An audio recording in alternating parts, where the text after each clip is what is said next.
નમસ્કાર વિદ્યાર્થી મિત્રો, સ્વાગત છે તમારું આજના આ વિડીયોમાં। તો વિદ્યાર્થી મિત્રો, આજના વિડીયોમાં આપણે છે તે ધોરણ 12 સાયન્સમાં ભૌતિક વિજ્ઞાનમાં પ્રકરણ નંબર 1માં જે કુલમ્બનો નિયમ છે તે જોવાના છે વિદ્યાર્થી મિત્રો।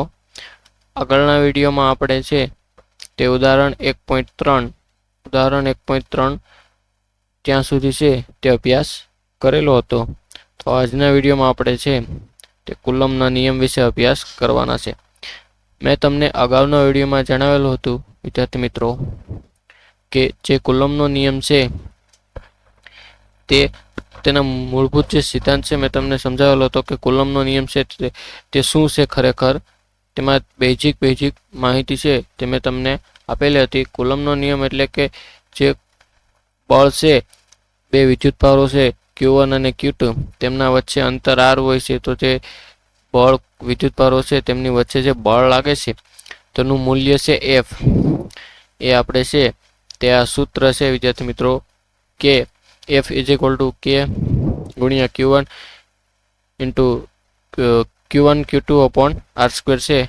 તે પરથી આપણે છે તે F નું મૂલ્ય છે તે મેળવી શકીએ છીએ। તો ચાલો વિદ્યાર્થી મિત્રો, આપણે આજનો ટોપિક છે તેની શરૂઆત કરીએ। કુલમ્બનો નિયમ બે બિંદુવત વિદ્યુતભારો વચ્ચે લાગતા બળ અંગેનું માત્રાત્મક વિધાન છે। વિદ્યાર્થી મિત્રો, આ જે કુલમ્બનો નિયમ છે તે શું છે તો કે ભાઈ કોઈ પણ બે બિંદુવત વિદ્યુતભારો છે તેમની વચ્ચે જે બળ લાગે છે તેનું માત્રાત્મક વિધાન છે, એટલે કે તે જે બળ છે તેનું મૂલ્ય મેળવવા માટેનો સિદ્ધાંત છે। વિદ્યાર્થી મિત્રો, આ બિંદુવત વિદ્યુતભારો વિશે મેં તમને માહિતી આપેલી છે કે જો કોઈ બે વિદ્યુતભારો છે કે જે તેમના અંતર કરતાં તેનું જે પરિણામ એટલે કે તેની સાઇઝ છે તે બે વિદ્યુતભારોના અંતર કરતાં, જે વિદ્યુતભારો એકબીજાથી જે અંતરે રહેલા હોય તે અંતર કરતાં તેની જે સાઇઝ એટલે કે તેનું પરિમાણ છે તે નાનું હોય તો તેને આપણે બિંદુવત વિદ્યુતભારો કહીએ છીએ। જ્યારે વિદ્યુતભારિત પદાર્થોને રેખીય પરિમાણ તેમની વચ્ચેના અંતરની સરખામણીએ ખૂબ નાના હોય ત્યારે તેના પરિણામે અવગણી શકાય છે। વિદ્યાર્થી મિત્રો, અહીં શું કીધેલું છે કે જ્યારે વિદ્યુતભારિત પદાર્થોને રેખીય પરિમાણ એટલે કે તેમની વચ્ચેના અંતરની સરખામણીએ ખૂબ જ નાના હોય, એટલે કે તેના જે પરિમાણ છે તે તેમની અંતરની સરખામણીએ છે તેના જે નાના હોય તેના પરિમાણ, તો તેના જે પરિમાણ છે તેને આપણે અવગણી શકીએ છીએ, એટલે કે બિંદુવત વિદ્યુતભારો લઈ શકીએ છીએ। વિદ્યુતભારિત પદાર્થોને બિંદુવત વિદ્યુતભારો તરીકે ગણવામાં આવે છે। વિદ્યાર્થી મિત્રો, જે આવા વિદ્યુતભારો છે તેને આપણે બિંદુવત વિદ્યુતભારો તરીકે ગણીએ છીએ।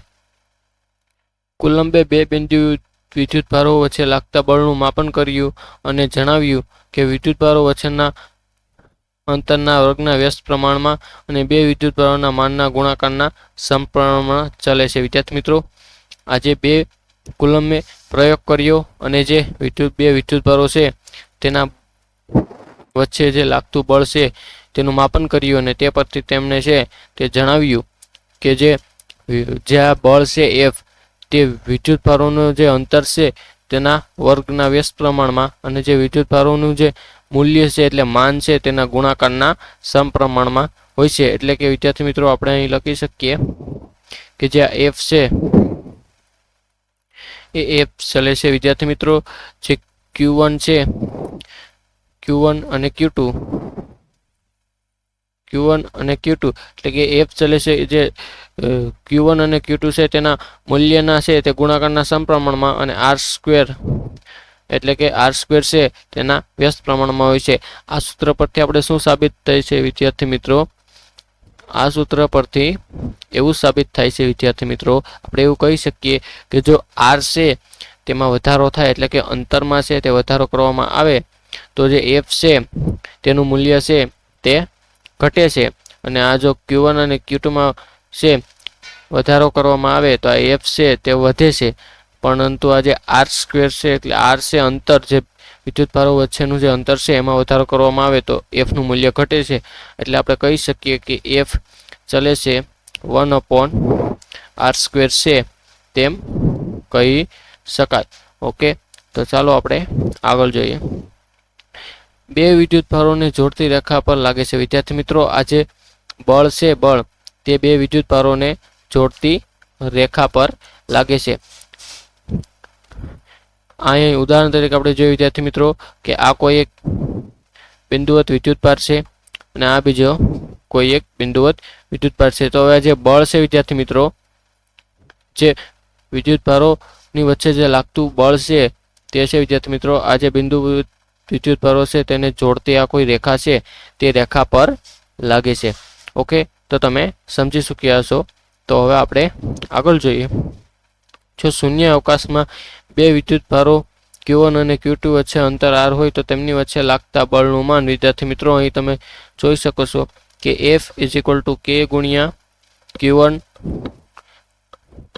Q2 upon r² છે. તે પરથી આપણે છે તે F એટલે કે બળનું માન છે તે મેળવી શકીએ છીએ.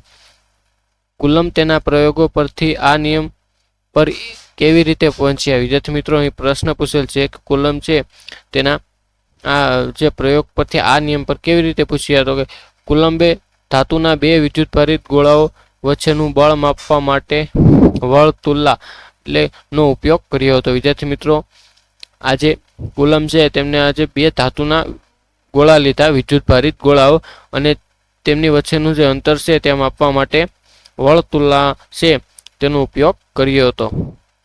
જ્યારે બે ગોળાઓ વચ્ચેનું અંતર ગોળાની ત્રિજ્યા કરતાં ઘણું મોટું હોય ત્યારે વિદ્યુતભારિત ગોળાઓને બિંદુવત વિદ્યુતભાર તરીકે લઈ શકાય છે.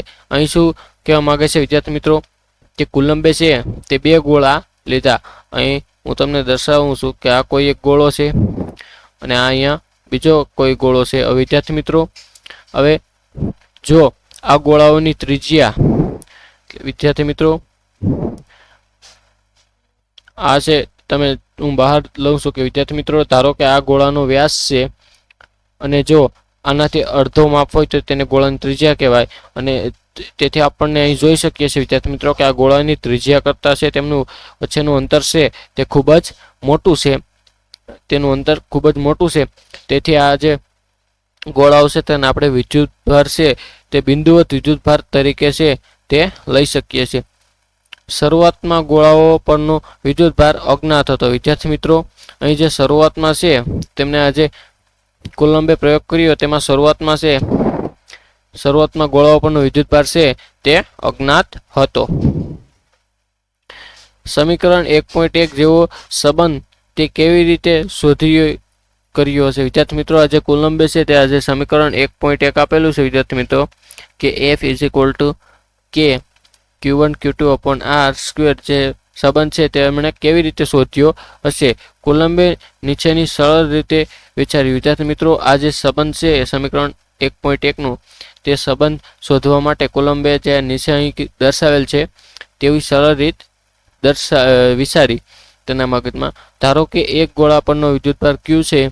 જો તેને બીજા એવા જ પણ વિરુદ્ધ વિદ્યુતભાર વિહીન ગોળાઓને સંપર્કમાં લાવવામાં આવે તો વિદ્યુતભારો બે ગોળાઓ પર ફેલાઈ જાય છે. વિદ્યાર્થી મિત્રો, તે તેમના મગજમાં એક વિચાર કર્યો અને પછી એનું પ્રયોગ કર્યો કે ધારો કે એક ગોળો છે જે વિદ્યુતભાર છે તેના પર વિદ્યુતભાર Q છે અને બીજો એક ગોળો છે જે વિદ્યુતભાર વિહીન છે એટલે કે તેના પર કોઈ વિદ્યુતભાર નથી. હવે જો આ બંને ગોળાઓને સંપર્કમાં લાવવામાં આવે તો જે ગોળો A છે, ધારો કે A ગોળો છે તે Q વિદ્યુતભાર ધરાવે છે અને B ગોળો છે તે વિદ્યુતભાર ધરાવતો નથી. હવે જો બંનેને સંપર્કમાં લાવવામાં આવે તો આ જે A ગોળા પર વિદ્યુતભાર છે તે B ગોળા પર ચાલ્યો જાય છે. સમિતિ પરથી દરેક ગોળા પરનો વિદ્યુતભાર Q/2 થશે. વિદ્યાર્થી મિત્રો, અહીં શું કહેવા માંગે છે કે સમિતિ પરથી આજે વિદ્યુતભારિત ગોળો હતો A તે અને વિદ્યુતભારિત B ગોળો છે ત્યારે બેને સંપર્કમાં લાવવામાં આવ્યા તો બંને ગોળાઓ પરનો વિદ્યુતભાર સમાન થઈ જાય છે. એટલે હવે Q ટોટલ છે તે Q વિદ્યુતભાર હતો અને જો બંને ગોળા પર અડધો વિદ્યુતભાર થઈ જાય તો Q/2 જેટલો વિદ્યુતભાર છે તે બંને ગોળા ધરાવે છે. આ પ્રક્રિયાનું પુનરાવર્તન કરી આપણે Q/2 અને Q/4 વગેરે વિદ્યુતભારો મેળવી શકીએ છીએ. અહીં શું કહેવા માંગે છે કે આ પ્રક્રિયાનું પુનરાવર્તન કરવાનું છે કે હવે જો આ જે બે ગોળા હતા જે Q/2 વિદ્યુતભાર ધરાવતા હતા A અને B, હવે એને બીજા વિદ્યુતભારિત ન હોય તેવા સી અને ડી ગોળાઓ સાથે તેનો સંપર્કમાં લાવવાના છે. તો ચારેય ગોળાઓ પર સમાન વિદ્યુતભાર હશે, તેથી ચારેય ગોળાઓ પર વિદ્યુતભાર છે તે Q/4 એવો આપણે વિદ્યુતભાર છે તે મેળવી શકીએ છીએ. કોલંબે વિદ્યુતભારની નિશ્ચિત જોડી માટે અંતર બદલીને જુદા જુદા અંતર માટે બળ માપ્યું. વિદ્યાર્થી મિત્રો, આ જે કોલંબે છે તેઓને વિદ્યુતભારની નિશ્ચિત જોડી માટે અંતર બદલી અને જુદા જુદા અંતર માટે છે તે બળ માપ્યું. પછી તેમણે જોડીમાં વિદ્યુતભારો બદલ્યા અને દરેક જોડી માટે અંતર અચળ રાખ્યું. પછી અન્ય શું કર્યું કે પહેલાં તો એક વિચાર આવ્યો, તેમાં અન્ય છે તે વિદ્યુતભાર છે તે સરખો જ રહેવા દીધો, પરંતુ અંતર છે તે તેમણે અલગ અલગ રાખ્યું.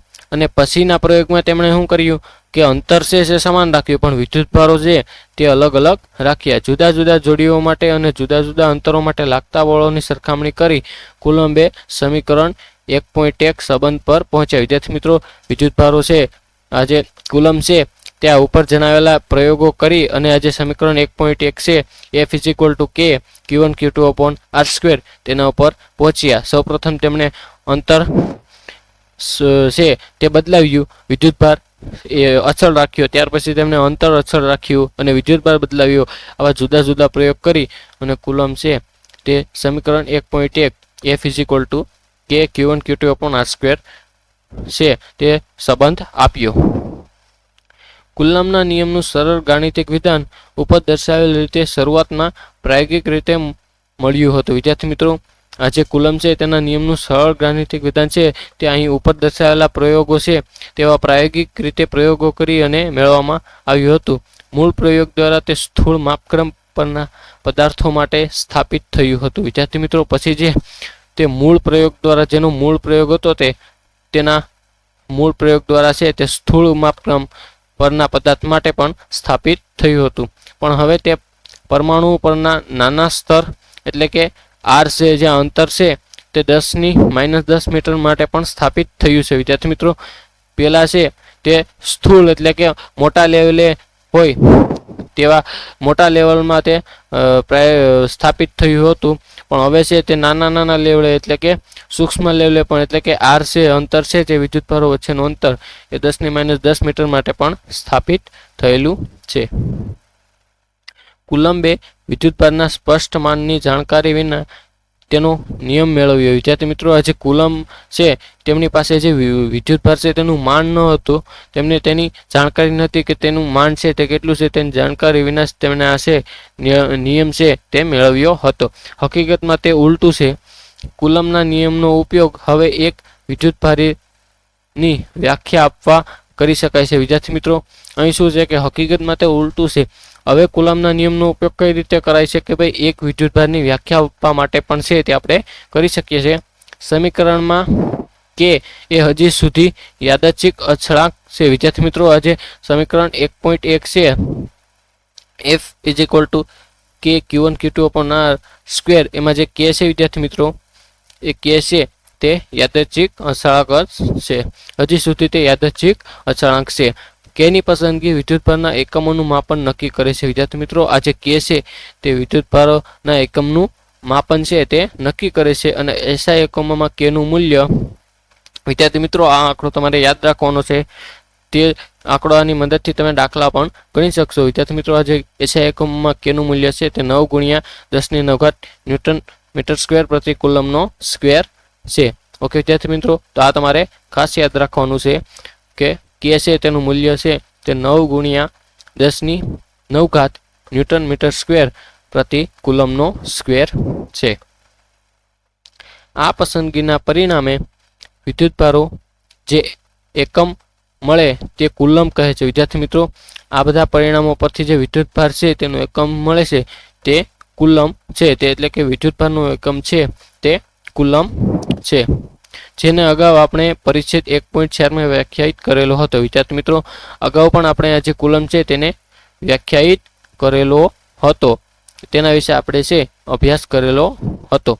Kનું આ મૂલ્ય સમીકરણ 1 માં મૂકતા આપણે જોઈ શકીએ છીએ કે Q1 = Q2 = 1 કુલંબ અને R = 1 મીટર. અહીં વિદ્યાર્થી મિત્રો આપણે છે તે Q1 અને Q2 બંનેનું મૂલ્ય 1 કુલંબ રાખવાનું છે. અહીં સમીકરણ જે 1.1 આપેલું છે વિદ્યાર્થી મિત્રો કે F is equal two K Q1 Q2 upon R square, તેમાં Q1 અને Q2 નું જે મૂલ્ય છે વિદ્યાર્થી મિત્રો તે આપણે 1 કુલમ રાખવાનું છે અને R છે તે આપણે 1 મીટર રાખવાનું છે અને આપણે ગણતરી કરવાની છે કે જે બળ છે તે કેટલું લાગે છે. તો આપણે અહીં ગણતરી કરીએ વિદ્યાર્થી મિત્રો. તો સૌપ્રથમ અહીં વિદ્યાર્થી મિત્રો સૂત્ર આપણું શું છે કે સૂત્રમાં K, તો K નું વિદ્યાર્થી મિત્રો મૂલ્ય શું છે 9 ગુણ્યા 10 ની 9 ઘાત. તો આપણે 9 ગુણ્યા Q1 અને Q2 વિદ્યાર્થી મિત્રો સૌપ્રથમ આપણે છે તે અહીં વિદ્યાર્થી મિત્રો સૌપ્રથમ આપણે છે તે Q1 Q2 upon R square ની ગણતરી કરી લઈએ. તો વિદ્યાર્થી મિત્રો R સ્ક્વેર એટલે કે 1 નો વર્ગ છે તે 1 જ થાય છે અને 1 ગુણ્યા 1 કરીએ તો પણ 1 થાય છે, એટલે કે 1 ભાગ્યા 1 ઇઝ ઇક્વલ ટુ તે તો વિદ્યાર્થી મિત્રો 0 થઈ જાય છે. વિદ્યાર્થી મિત્રો 1 જ થાય છે. વિદ્યાર્થી મિત્રો 1 ભાગ્યા 1 આપણે કરીએ તો વિદ્યાર્થી મિત્રો આપણે જવાબમાં તમે જોઈ શકો છો 1 આવે છે. અને વિદ્યાર્થી મિત્રો હવે 1 ને ગુણ્યા આપણે વિદ્યાર્થી મિત્રો જે K નું મૂલ્ય છે તે કરીએ 9 ગુણ્યા જે 10 ની 9 ઘાત છે. તો વિદ્યાર્થી મિત્રો તમે જોઈ શકો છો અહીં કે આપણે જે F નું મૂલ્ય છે તે શું મળે છે કે 9 ગુણ્યા 10 ની 9 ઘાત ન્યૂટન. વિદ્યાર્થી મિત્રો હવે જે વિદ્યુતભારો વચ્ચે જે બળ લાગે છે, વિદ્યુતભારો વચ્ચે જે બળ લાગે છે તે બળનો એકમ છે તે ન્યૂટન છે. એટલે કે 1 કુલમ એ કેટલાક વિદ્યુતભારો છે કે જે તેટલા જ મૂલ્યના બીજા વિદ્યુતભારોથી શૂન્ય અવકાશમાં 1 મીટરે મૂકેલા અંતરે 9 ગુણ્યા 10 ની 9 ઘાત નું આકર્ષણ વિદ્યુતબળ અનુભવે છે. અપાકર્ષણ વિદ્યાર્થી મિત્રો સોરી આકર્ષણ નહીં અપાકર્ષણ છે.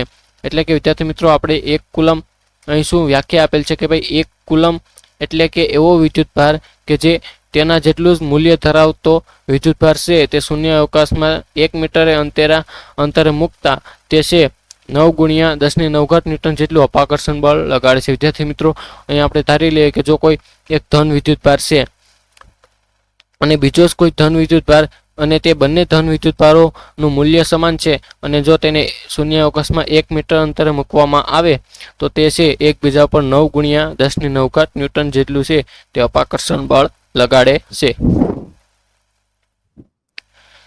સ્વાભાવિક રીતે છે વિદ્યાર્થી મિત્રો સ્વાભાવિક રીતે 1 કુલમ એ વાપરવામાં ખૂબ મોટો એકમ છે. વ્યવહારમાં સ્થિત વિદ્યુતશાસ્ત્રમાં 1 માઇક્રોકુલમ અથવા તો 1 મિલીકુલમ જેવા વિદ્યુતભારો વપરાય છે. વિદ્યાર્થી મિત્રો અહીં આપણે આગળ હોય ઉદાહરણમાં જોઈ ચૂકેલા છે કે જે 1 કુલમ છે તે વ્યવહારમાં વાપરવા માટે છે તે ખૂબ જ મોટો એકમ છે.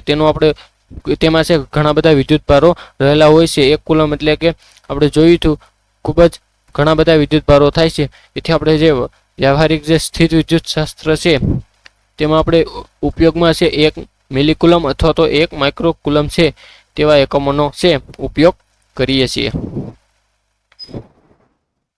સમીકરણ 1.1 માં અંશળક K પછીના સગવડ માટે K ઇઝ ઇક્વલ ટુ 1/4πε0 તરીકે લેવાય છે. આથી કુલમનો નિયમ F is equal to 1/4πε0 Q1 Q2 upon R square પરથી પણ મેળવી શકાય છે. વિદ્યાર્થી મિત્રો અહીં પછી ધીરે ધીરે છે તે જે કુલમનો નિયમ છે તેમાં જે K છે યાદચ્છિક અંશળક તેમાં ફેરફાર કરવામાં આવ્યો અને છે વિદ્યાર્થી મિત્રો આ જે K છે તેને આપણે છે હવે 1/4πε0 તરીકે પણ લઈ શકીએ છીએ.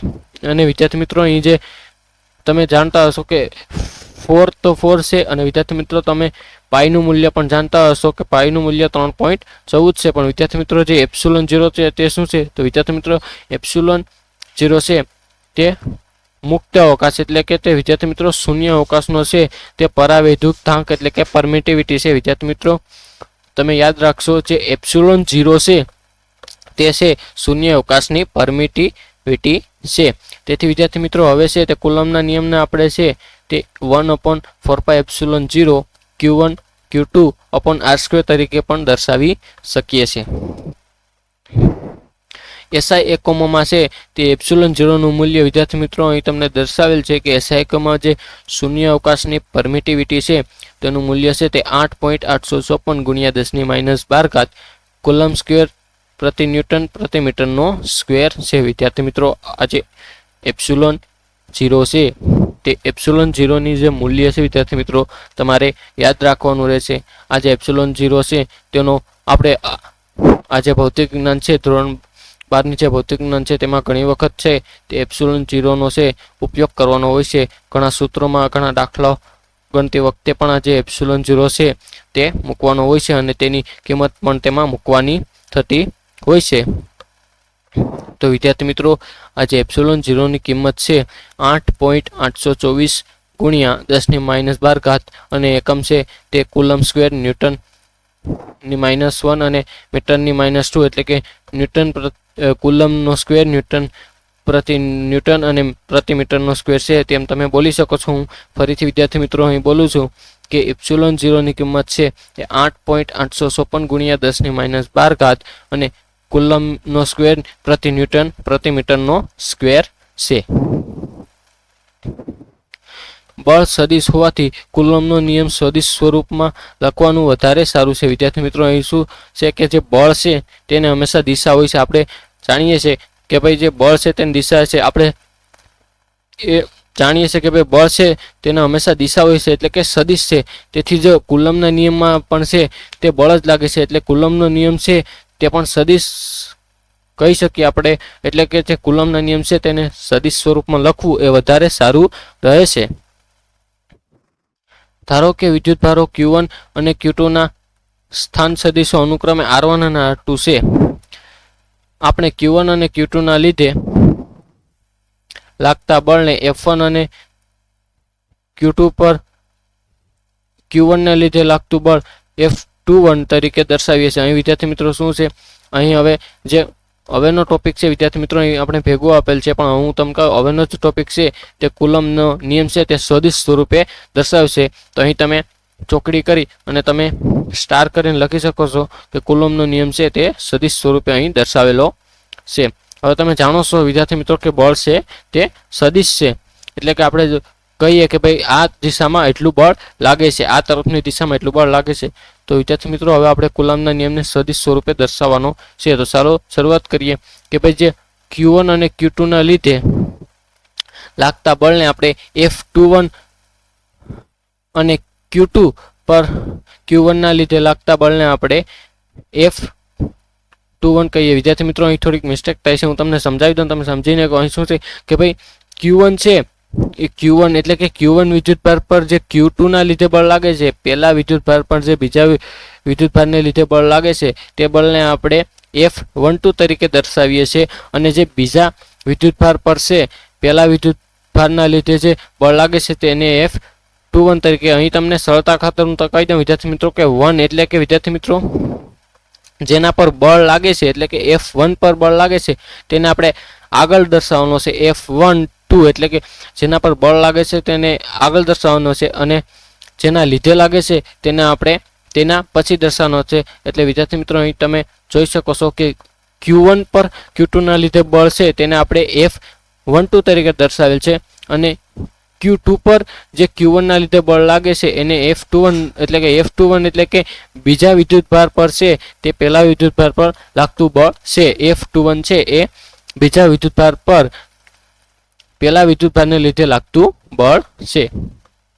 બે વિદ્યુતભારો Q1 અને Q2 ને 1 અને 2 ક્રમ સગવડ માટે આપેલ છે. વિદ્યાર્થી મિત્રો આજે પહેલો અને બીજો વિદ્યુતભાર છે તેને આપણે સગવડ માટે આપણે સમજી શકીએ તે માટે 1 અને 2 એમ ક્રમ આપેલો છે. એટલે કે Q1 ને 1 અને Q2 ને 2 એમ ક્રમ આપેલો છે.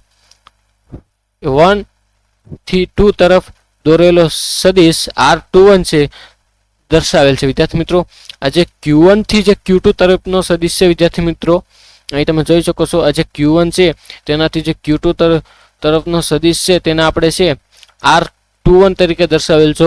અહીં શું છે વિદ્યાર્થી મિત્રો કે જ્યાંથી શરૂઆત થાય છે સદિશની તે પાછળ લખવાનો છે અને જ્યાં જાય છે તેને આપણે પહેલા લખવાનું છે. એટલે પહેલાથી બીજા તરફનો સદિશ છે તેને R21 તરીકે દર્શાવેલ છે. તેથી વિદ્યાર્થી મિત્રો અહીં તમે જોઈ શકો છો કે R21 = R2 - R1. તે જ રીતે વિદ્યાર્થી મિત્રો હવે એ જ રીતે જે બીજાથી પહેલા તરફનો સ્થાન સદિશ દોરેલો છે તેને આપણે R12 તરીકે દર્શાવેલ છે. તેથી R12 = R1 - R2 = R21 વિદ્યાર્થી મિત્રો આ જે R12 છે તે R21 જેટલો જ હોય પણ તેનાથી વિરુદ્ધ હોય છે.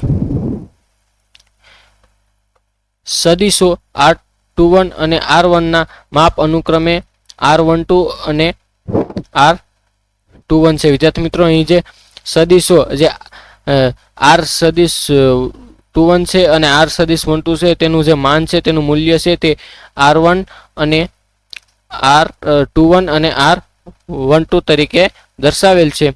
એટલે કે વિદ્યાર્થી મિત્રો R21 અને R12 તે બંનેનું મૂલ્ય છે તે સરખું જ છે પરંતુ તે વિરુદ્ધ હોય છે. તેની દિશા છે તે અલગ અલગ હોય છે. સદિશની દિશા તે સદિશ પરના એકમ સદિશ વડે દર્શાવેલ છે. વિદ્યાર્થી મિત્રો આ જે સદિશ છે તેમની દિશા છે તે સદિશ પરના એકમ સદિશ વડે દર્શાવેલ છે.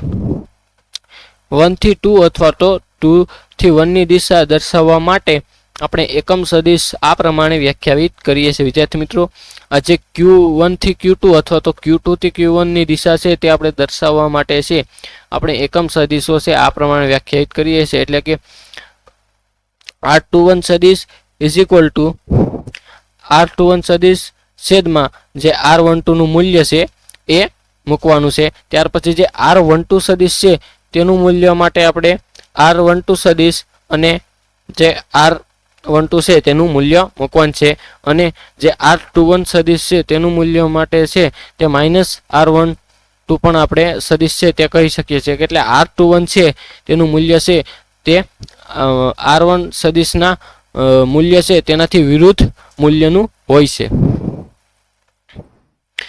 R1 અને R2 સ્થાને રહેલા બે બિંદુવત વિદ્યુતભારો Q1 તથા તો Q2 માં Q2 પર Q1 ને લીધે લાગતા બળને કુલમ્બનો નિયમ આ પ્રમાણે લખાય છે. વિદ્યાર્થી મિત્રો અહીં શું છે કે R1 સદિશ અને R2 સદિશના સ્થાને રહેલા જે બે બિંદુવત વિદ્યુતભારો છે Q1 અને Q2 તે Q2 પર Q1 ના લીધે જે લાગતું બળ છે તે કુલમ્બના નિયમ પ્રમાણે છે તે આપણે આ રીતે લખી શકીએ. એટલે કે F ઇઝ ઇક્વલ ટુ 21 એટલે અહીં F21 નો મતલબ શું છે વિદ્યાર્થી મિત્રો?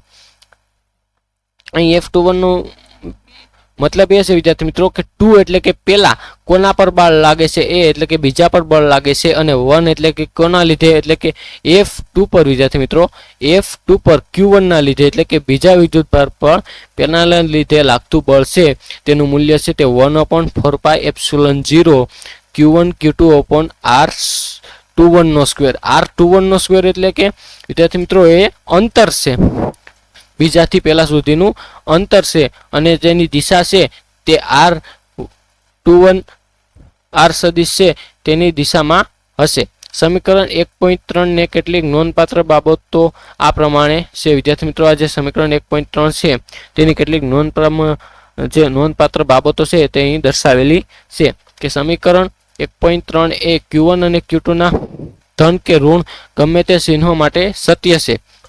વિદ્યાર્થી મિત્રો આ જે સમીકરણ 1.3 છે તે Q1 અને Q2 ના ધન અથવા તો ઋણ કોઈ પણ ગમે તે ચિહ્ન માટે છે તે સત્ય છે. જો Q1 અને Q2 બંને એક જ ચિહ્ન ધરાવતા હોય તો F21 અને જે R12 સદિશ છે તેની દિશા જ હોય છે.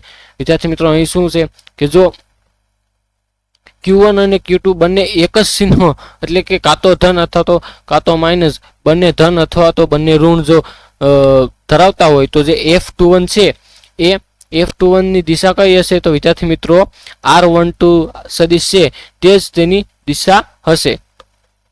જો અપાકર્ષણ દર્શાવે છે એટલે કે જે છે અપાકર્ષણ દર્શાવે છે કાં તો ધન કાં તો માઇનસ એટલે તેનું અપાકર્ષણ થશે. સજાતીય વિદ્યુતભારો માટે આમ જ હોવું જોઈએ. વિદ્યાર્થી મિત્રો સજાતીય વિદ્યુતભાર માટે છે જે ઉપર દર્શાવેલ છે તેમ જ હોવું જોઈએ. પરંતુ જો Q1 અને Q2 વિરુદ્ધ ચિહ્ન ધરાવતા હોય એટલે કે બે કાં તો એક ધન અને એક ઋણ અથવા તો એક ઋણ અને એક ધન એમ એટલે કે પહેલો વિદ્યુતભાર છે એ ધન અને બીજો વિદ્યુતભાર છે એ ઋણ કાં તો પહેલો વિદ્યુતભાર ઋણ અને બીજો વિદ્યુતભાર ધન જો એવી પરિસ્થિતિ હોય તો અહીં વિદ્યાર્થી મિત્રો F21 એ માઇનસ R21 ની દિશામાં હોય છે. વિદ્યાર્થી મિત્રો અહીં જે અને તેનું મૂલ્ય હોય છે વિદ્યાર્થી મિત્રો એ છે F21 ની દિશા છે તે શું હોય છે વિદ્યાર્થી મિત્રો કે -r21 સદિશ છે તેની દિશામાં છે તે આ બળ લાગતું હોય છે, જે આકર્ષણ દર્શાવે. હા વિદ્યાર્થી મિત્રો કે જે છે આકર્ષણ પ્રકારનું બળ છે એમ દર્શાવે છે.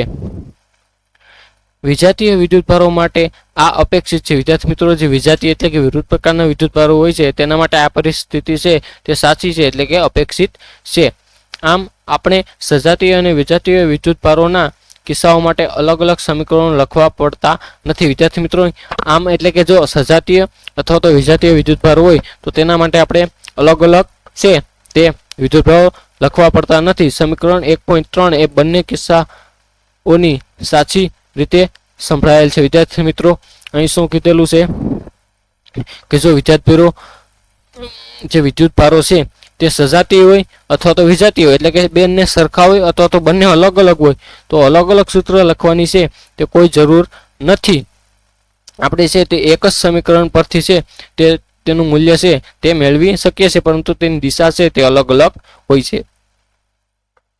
આગળ જોઈએ Q1 વિદ્યુતભાર પર Q2 વિદ્યુતભારને લીધે લાગતું બળ એ F12 સમીકરણ 1.3 માં માત્ર 1 અને 2 ની અદલાબદલી કરવામાં આવેલી છે. વિદ્યાર્થી મિત્રો અહીં શું કીધેલું છે કે આજે હવે શું કીધેલું છે કે ભાઈ Q1 વિદ્યુતભાર પર Q2 ને પહેલા Q2 વિદ્યુતભાર પર Q1 ને લીધે બળ હતું, હવે Q1 વિદ્યુતભાર પર Q2 ને લીધે બળ છે. તો આ બળ છે તેને આપણે F12 તરીકે દર્શાવીએ છીએ અને તે જે સમીકરણ 1.3 હતું તેની જેમ જ છે, પણ તેમાં ખાલી માત્ર 1 અને 2 ની અદલાબદલી કરે છે એટલે તેના સ્થાન છે તે ફેરવેલા છે. અહીં વિદ્યાર્થી મિત્રો F12 છે તેનું મૂલ્ય શું હશે તો કે ભાઈ 1/4πε0 Q1 Q2 અને અહીં જે R છે એ 12 એટલે કે પહેલાથી બીજા તરફ છે R તેનો સ્ક્વેર હશે અને તેની દિશા છે તે R12 સદિશ હતી એટલે તે છે જે પહેલું બળ હતું તેનાથી ઋણ હશે એટલે કે તેનાથી વિરુદ્ધ પ્રકારનું હશે. આમ કુલમ્બનો નિયમ ન્યૂટનના ત્રીજા નિયમ સાથે સુસંગત છે. વિદ્યાર્થી મિત્રો અહીં શું કીધેલું છે કે આમ જે કુલમ્બનો નિયમ છે તે ન્યૂટનનો જે ત્રીજો નિયમ છે તેની આરે છે તે સરખામણી કરે છે એટલે કે તેની સાથે સંમત છે, સુસંગત છે. ઓકે વિદ્યાર્થી મિત્રો તો આપણે આગળ જોઈએ કુલમ્બનો નિયમ સમીકરણ 1.3 શૂન્ય અવકાશમાં રહેલા બે વિદ્યુતભારો Q1 અને Q2 વચ્ચેનું બળ આપે છે. વિદ્યાર્થી મિત્રો આ જે કુલમ્બનો નિયમ છે તે કોઈ શૂન્ય અવકાશમાં કોઈ બે બિંદુવત વિદ્યુતભારો રાખેલા હોય Q1 અને Q2 તો તેમની વચ્ચેનું જે બળ છે તે આપે છે. જો વિદ્યુતભારોને દ્રવ્યમાં મૂકવામાં આવે અથવા તો તેમની વચ્ચે અવકાશમાં દ્રવ્ય હોય તો દ્રવ્યના વિદ્યુતભારિત ઘટકોની હાજરીના લીધે પરિસ્થિતિ જટિલ બને છે. આપણે દ્રવ્યની અંદર સ્થિત વિદ્યુતશાસ્ત્ર અંગે હવે પછીના પ્રકરણમાં વિચારીશું. વિદ્યાર્થી મિત્રો અહીં શું કીધેલું છે કે જો શૂન્ય અવકાશમાં હોય તો આ જે કુલમ્બનો નિયમ છે તે વાપરી શકીએ છીએ, પરંતુ જો તેની વચ્ચે દ્રવ્ય મૂકવામાં આવે અથવા તો વચ્ચેના અવકાશમાં કોઈ દ્રવ્ય હોય તો તેવી ઘટનામાં છે તેવી પરિસ્થિતિમાં છે તે આપણે શું કરીશું તો તે પછી આપણે દ્રવ્યની અંદર સ્થિત વિદ્યુતશાસ્ત્ર અંગે છે તે આ જે ખ્યાલ છે તે આપણે આગળના પ્રકરણમાં શીખવાનો છે. ઓકે વિદ્યાર્થી મિત્રો તો હવે આપણે છે આજના વિડીયોમાં એટલું જ રાખીએ. આગળના વિડીયોમાં છે તે આપણે ઉદાહરણ 1.4 છે તે જોઈશું, ત્યાંથી આગળ આપણે જોઈશું. તો આજના વિડીયોમાં બસ આટલું જ.